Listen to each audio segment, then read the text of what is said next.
प्रत्येक स्रष्टा तार सृष्टि स्वाधीनता चाहिए। स्रष्टा ता लेखन द्वारा समाज रे गोटे नूतन परिवर्तन आनिबा को चाहिए। गोटे व्यवस्था परिवर्तन गोटे परिवर्तन स्रष्टा पाई अति महनीय हो पड़े। धर्म परंपरा राजनीति भाषा से जेकोसी गोटे विषय निजको चिंता करे क्योंटा क्योंटा से तार स्थिति दृष्टि बाहर कर। लेखक चाहिए संपूर्ण स्वाधीनता। स्वाधीनता न पाइले ता कलम अबाध गति गति कर पाइब नहीं। एकथा सत्य। मनीष बंचिबा चाहिए। बंचिबा पई ता पई तीनोटी उपादान यथा खाद्य वस्त्र वासस्थान ये तीनोटी उपादान दे केबे से खुशी हो पारे ना। एथिपाई तार शिक्षा एवं स्वास्थ्य निहाती आवश्यकता है। सेपरी सृजनशील स्रष्टा पाई ता लेखनी को आग को नेबा पाई केतक उपादान निहाती अपरिहार्य हो पड़े। चलचंचल मन को से आयत करे, आत्मा को शुद्ध करे। सज्जन आत्मा सृष्टिर आभिमुख्य को टिके चाहे। मुहूर्तर अपेक्षा रखे मन जगत को दूरी गोटाए भिन्न जगत रे प्रवेश करे। एक विक्षोभ दुनिया रे विचरण करि पारिबो जे से साहित्य कालजयी होई पारिबो। ता साहित्य कालजयी से समय पालटि जीव जो समय साधारण जनता ता लेखनी मनर से अक्षर बिंदु को ब्रह्मबिंदु को चिन्हिबारे समर्थ हेबे। स्रष्टा गोटे कथा कहे केबे दुईटी कथा कहे नहीं। से गोटे पक्ष निये। से चाहे सृष्टि से चाहे अमृत संतान होई समस्त पाखे अति आपनार मनीष परी मनीषटी पालटि जाऊ। से केबे ध्वंस चाहे ना। से चाहे शांति। से केबे युद्ध चाहे ना। से अमृतर आशावादी विषद नुहे।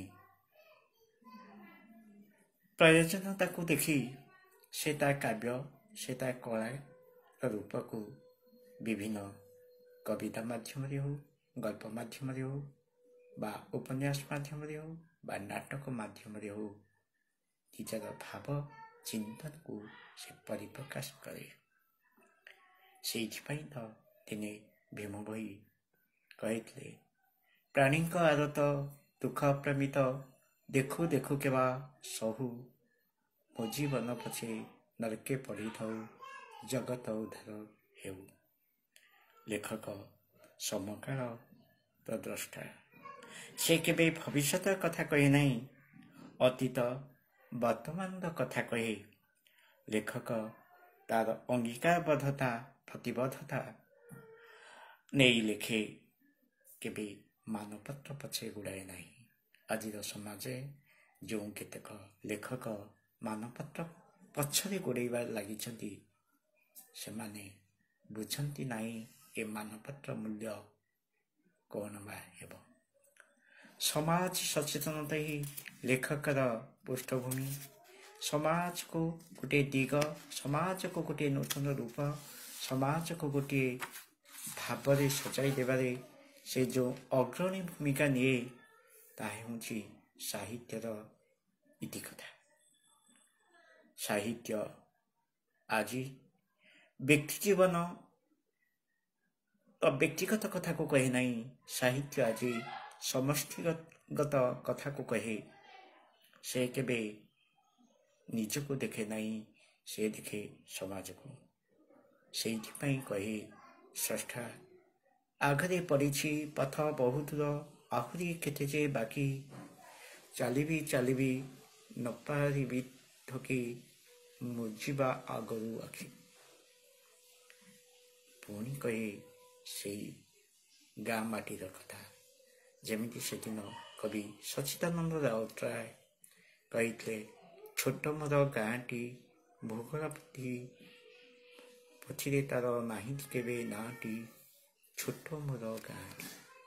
ସତରେ ସ୍ରଷ୍ଟା ତାର ଗାଁ ମାଟିର କଥା କହେ, ତା ଜୀବନର କଥା କହେ, ତା ବ୍ୟକ୍ତିଗତ ଜୀବନକୁ ନେଇ, ବ୍ୟଷ୍ଟିଗତ ଜୀବନକୁ ନେଇ ତାର ରୂପଚିତ୍ର ଅଙ୍କନ କରେ। ସାହିତ୍ୟର ଅର୍ଥ ସଂଘର୍ଷ। ଯେଉଁଠି ସଂଘର୍ଷ ନାହିଁ ସେଠି ସାହିତ୍ୟ କେବେ ସୃଷ୍ଟି ହେବା ସମ୍ଭବ ନୁହେଁ। ସମସ୍ତଙ୍କୁ ଚିହ୍ନିବା, ସମସ୍ତଙ୍କୁ ବୁଝିବା, ସମସ୍ତଙ୍କ ପାଖେ ପହଞ୍ଚିବା ପାଇଁ ନୀତି ସେ ସଂଘର୍ଷ କରେ।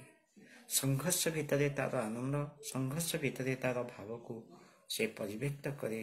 ସଂଘର୍ଷକୁ ନେଇ ସେ ଲେଖେ। ହଁ,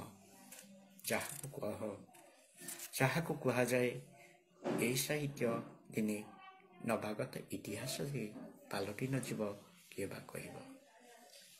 ଗୋଟିଏ କଥା କହିବି, ଏକୁଟିଆ ବଞ୍ଚି ହେବ ନାହିଁ।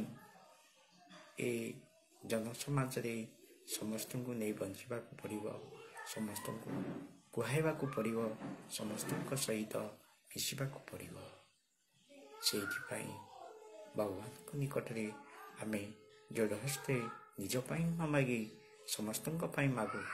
ସାହିତ୍ୟିକ ସର୍ଜନାର ଏହା ହେଉଛି ନବାଧିରନ୍ତ। ପ୍ରତ୍ୟେକ ମଣିଷ ଦୁଇ ପ୍ରକାର ଜୀବନ ବଞ୍ଚିଥାଏ, ଗୋଟିଏ ନିଜ ପାଇଁ, ଅନ୍ୟଟି ସମାଜ ପାଇଁ।